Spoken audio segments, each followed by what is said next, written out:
Welcome. It has been a long time,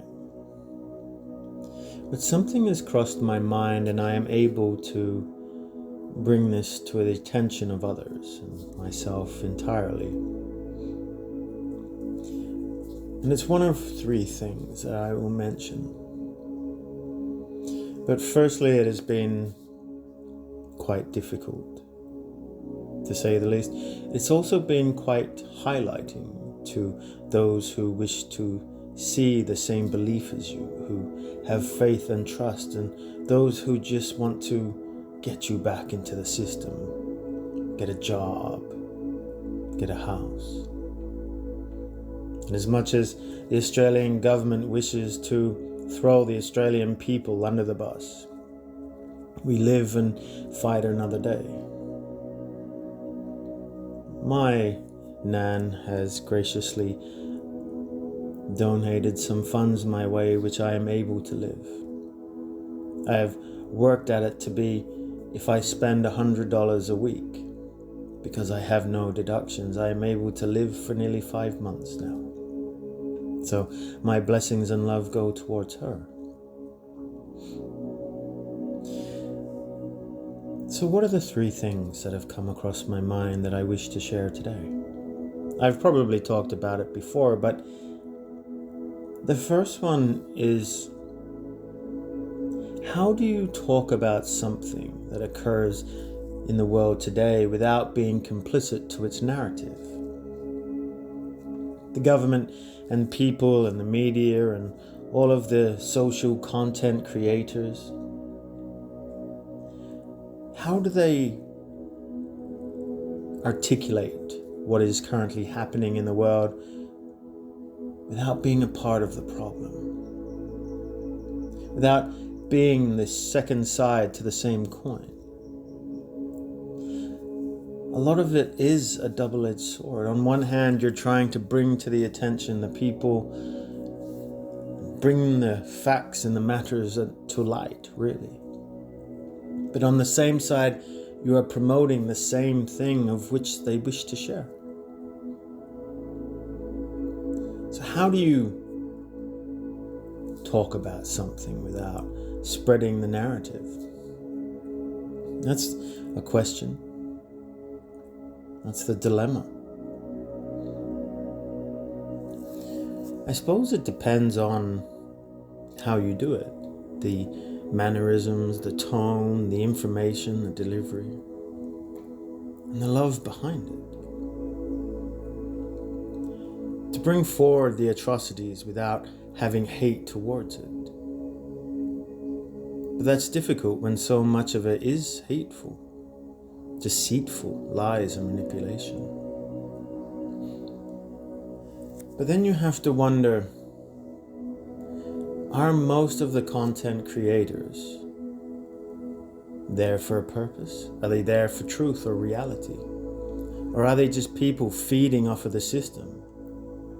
Would they be promoting the same thing if it was all positive?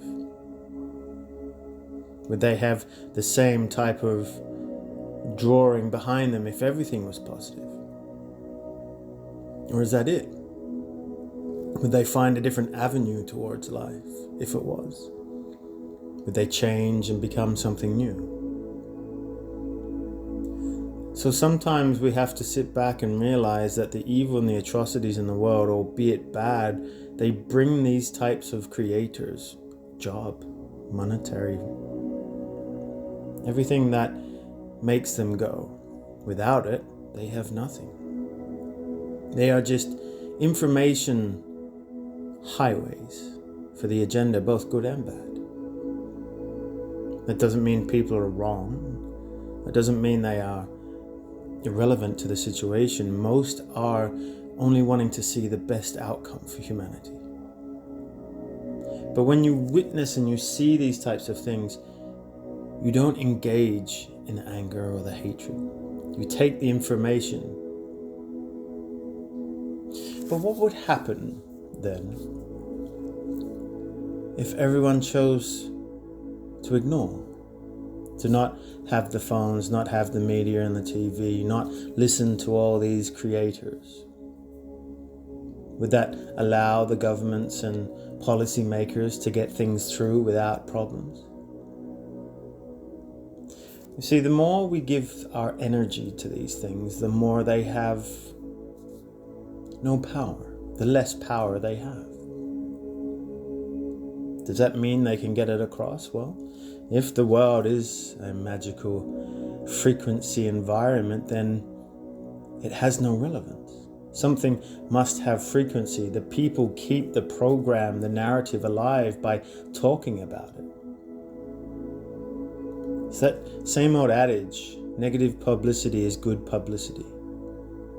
They don't care whether you agree or you hate it, as long as it's out there, generating that frequency trap. It doesn't matter if they are good or bad, they just don't want people to not speak about it. That doesn't mean that we can't. And that's the dilemma. What do you do? We should never be put in this situation at all. It should never exist. That's what I'm getting at. This type of choice or decision to have to choose a side or be one or the other, left or the right, or none at all, should never exist in the first place. We should be unity at one. There's more power in that, in not agreeing with either of the factions and being individual but united nonetheless. So that was number one. The second one goes into the fact that these elitists, and we see it quite frequently with multiple celebrities and high-profile people, seem to look more and more like people from the past. And yes, we can go into cloning and gene editing. We can say that everyone does look like someone else with the doppelganger effect. But I like to think of it more on a different faction, to present a new analysis that has come across my mind, one that maybe no one's talked about before. I've mentioned previously in the TV series The 100 highlights soul transfer from one body to another. There are multiple shows that do this. We know that they soul transfer in Egypt times as well. So why would someone in such a high profile position want to soul transfer their body from one to another? Live multiple generations in similar bodies or similar features?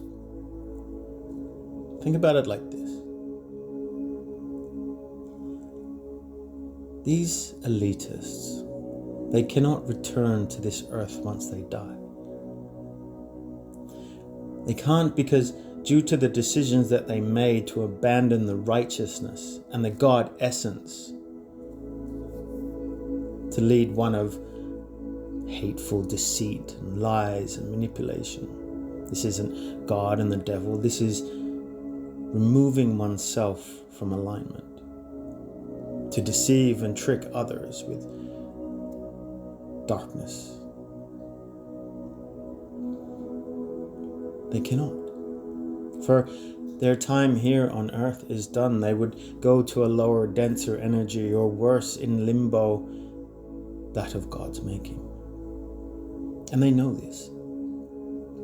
So they stay here in an endless loop, knowing that once their body ceases to be of use, they gain another one. Whether it's through young, talented people who they like, or others who are giving themselves up, or whether they are growing their own. They know they cannot leave.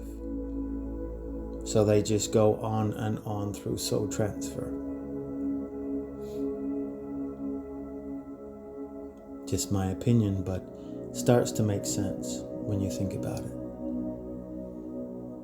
We talk about reincarnation and having multiple lives here on earth. Yes, the soul can do that, providing one who is true inside and not soulless. All of these celebrities and entities giving pathways have given up their right but they cannot leave. I wonder if we've heard that before. And on to number 3. This one is more in alignment to why these elitists and government bodies and people in power choose the working class. Why is there such a disparity between the rich and the poor? Why don't they gain all the homeless people or the people who are struggling on the street? Why don't they clean them up, put them to use, or give them jobs in the army? Get rid of all of the homeless places, all of the problems that they see and have created through drugs or whatever it might be.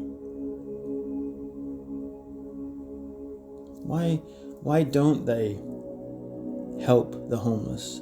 They're more entitled to help immigration here in Australia or illegal immigrants more than they are the people who are working or need the homes or need the healthcare. Why don't they? Well, they want the poor roaming the streets, beggars and unclean environments, because it is a constant reminder to the working class people that this is where you go if you don't. They do it on purpose. And it makes it even harder for people to get back into the system. I even tried. I myself tried to get welfare from the government and was disallowed. The process itself is so complicated, so many steps. I was not poor enough to receive welfare because of my previous dwellings. They thought I was lying. I had to either be dead or elderly and needed medicine or documents to say I was ill or mentally. I had to have all of this stuff and I didn't even qualify. My own government, who I worked for years, couldn't help me. So they want people on the poor and they make this so hard so it stays there. And then they have the rich, the wealthy, to give aspiration to the middle class, to say, you can too be wealthy one day. Look what you can aspire to, although it's always out of reach. Every year, more and more become richer and richer. They want poor and rich, especially here in Australia, because the poor are dependent. The working class and the people were always the one keeping the system alive, and it's only just turned into the tax of Australia. Everything is a tax. They're removing smart investments from people. Basically saying, if you make profit on something that you've built and worked hard for, we deserve tax behind it. So now they're making it extremely difficult for you to even be wealthy, but have the allure that you can be. So unless you're a part of the club or are willing to bend the knee or sell yourself to a higher person, you'll never acquire the wealth that they are. It's all a fabrication of illusion to keep you tied into paying their taxes and paying for their massages by their multiple wives living in their foundations of lobbies. So it's just a rod. Lies manipulated, told through everything. Factions of people defending the lies too, because they know no better. So those are the 3 things that really brought to my attention that I felt like I needed to share. I just feel, especially here in Australia, that the current leadership is trying to run it to the ground, so it cannot be fixed. It's disappointing so much knowing that it is healing. Places are winning, places are starting to see the truth. And I hope it changes. But how long will it take?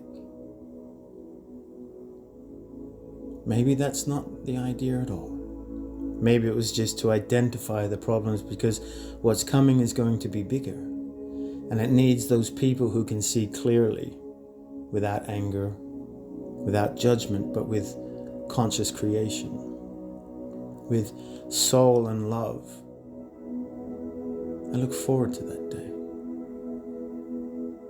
So my time is leading towards that, despite the negativity or hatefulness from my own family, apart from my nan. I continue to move forward, whether hurt from my own injuries, trying to survive. There will always be a smile on my face and the hope that God will provide. And I hope that's the same for you. So does with that, I leave you with peace and love. Take care.